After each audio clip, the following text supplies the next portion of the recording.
Hello, and welcome back to Stories from Ashley's Childhood. It is October, which means it's spooky season, and I have a spooky treat for you guys. It's another story featuring the infamous Paul Neal, my father. So, back in freshman year of high school, you're starting to, grow up. You want to throw the cool parties, but you also still really want free candy. Luckily, my dad didn't really object to being able to do both. So I threw a party, had all my friends over and people in the neighborhood. We had 3 connecting neighborhoods, so people walked from all the neighborhoods, and we threw this party. We told my dad we're going to go trick-or-treating. So we did, and we went down the stretch of my father's neighborhood and up the stretch into the neighborhood where the people have the good candy bars. Got all of those and looped back and came back to my dad's, except for a handful of greedy children who decided they needed more candy. So they continued trick-or-treating. My father came down the stairs to do his periodic chaperone check, did a quick little head count, came up short. There's some kids missing. Where did they go? Oh, they're still out trick-or-treating. Let me know when they're coming back. Oh, okay.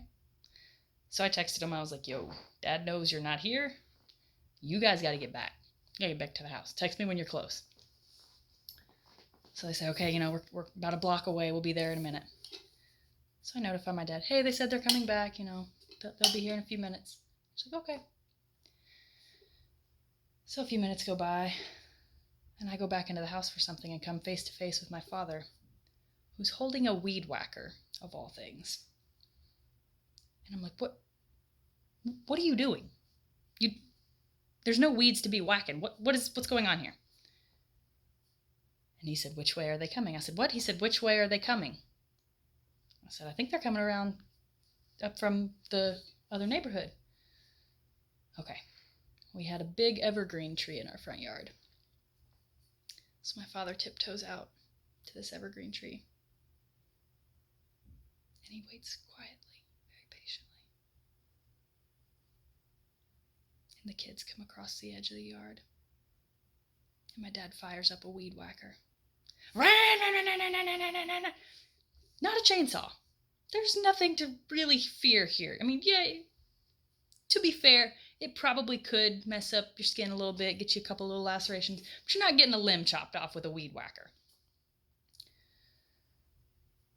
I'm watching from around the corner of the house because at the time I had a crush on one of the kids. So I see this all play out, and the boy that I had a crush on leapt into another boy's arms, shrieked like a girl, and peed himself. He had to call his parents and go home. Could you imagine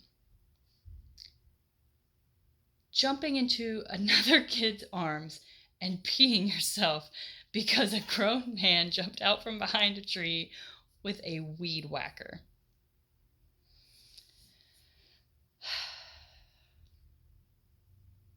Quite the party. It was talked about for years. It's probably still talked about. It was a great party.